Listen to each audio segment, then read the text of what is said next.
The Lord be with you. And with your spirit. A reading from the Holy Gospel according to Luke. Glory to you, O Lord.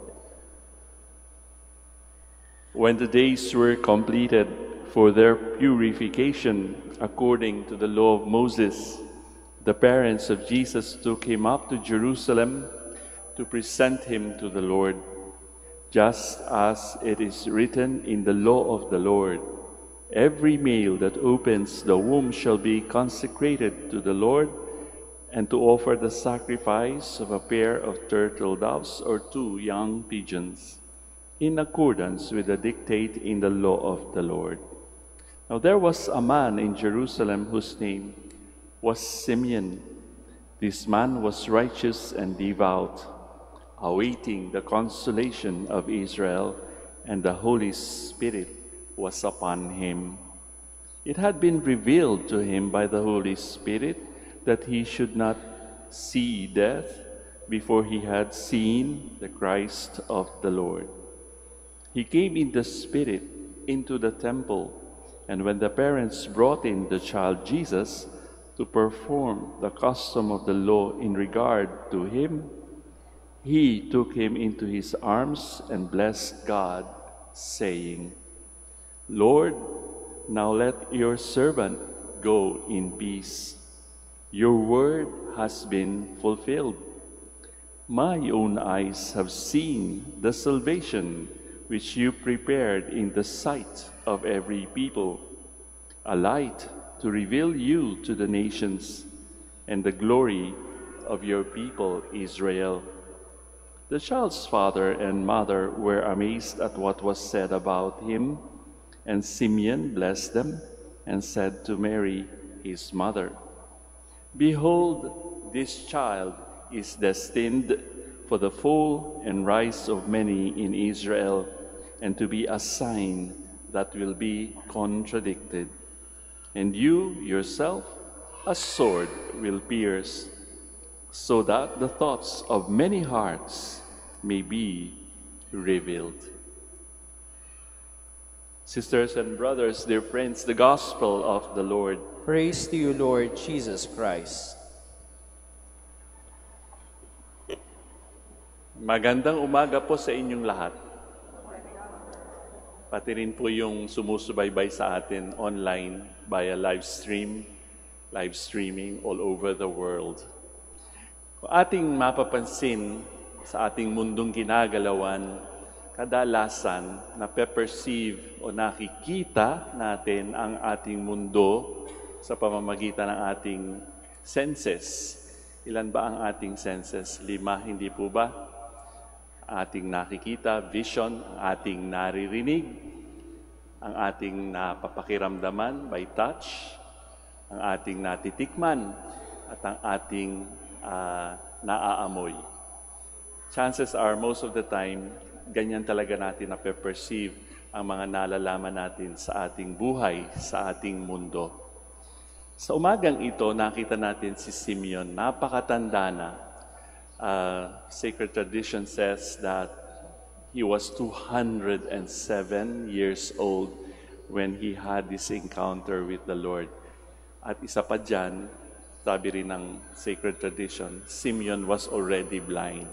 Kung ganoon kang katanda, talaga lalabo na ang iyong paningin. And yet, the Gospel said that he saw. Ano ba yung kanyang nakita? He was led by the Spirit into the temple. Kung malabo na ang kanyang mata, maaring bulag na nga siya, and yet he saw something.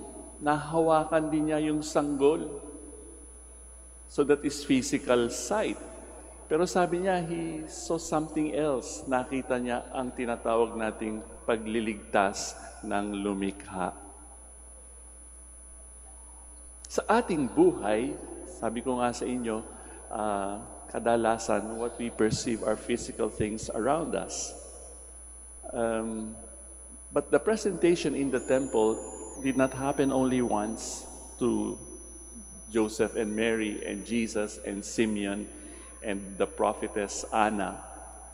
Alam niyo ba, hindi lamang kapag tayo ay nagpupunta sa isang lugar kagaya ng Manawag na makikita natin din ang salvation.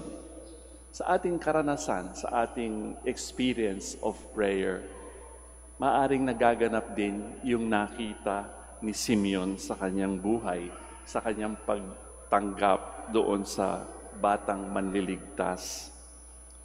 In other words, hindi lamang itong simbahan, kundi yung mga hindi natin na-perceive ng ating senses, ang tinatawag nating pintuan or doorway into the temples of our lives.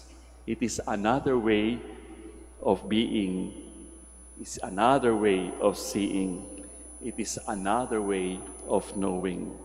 Sapagkat ang vision, seeing, is more than sight. Hindi po ba?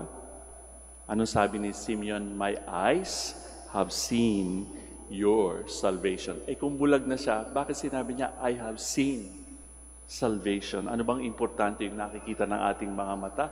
Or something beyond? The invisible is seen, maaring contradiction. The intangible is touched. The unspoken is heard. The uneaten is tasted. And the odorless is fragrant. Sinulat yan ng isang manunulat din, ng isang author who reflects on these things. And there are times also in our lives when we come to our temples and we catch a glimpse of what Simeon saw.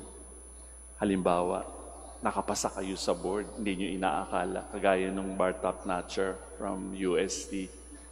It took time for him to realize he had to pinch himself. Bartop Natcher siya. Kailangan niya, babagsak siya.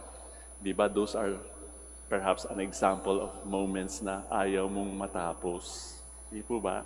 O di kaya, nakita nyo yung inyong soulmate, yung kasama mo sa buhay, sa pagtanda hanggang sa kamatayan.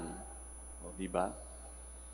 That is something, how I wish hindi na matapos ito. O di kaya, nakatapos ka ng isang kursong mahirap o mahaba. We always hear ourselves, sana po hindi na matapos ito. O di kaya, may balita kang natanggap, wala ka ng cancer. Sana po hindi na matapos ito. Kung minsan nga kapag namnam natin yung ganong mga experience, diba? Pinipikit pa natin ang ating mga mata sa ating pagdarasal, sa ating mga panalangin. We close our eyes. Why? Because there is another way of seeing. Kagaya ni Simeon, we also sometimes experience a presence that is greater than what is around us. Sana nga ay ganun ang mangyari sa atin. Hindi pa ho tapos ang Pasko at sa mga darating na araw ng bagong taon. You felt more than what you could touch. You saw more than what was in front of you. You knew there was more going on than the events of that moment. Diba?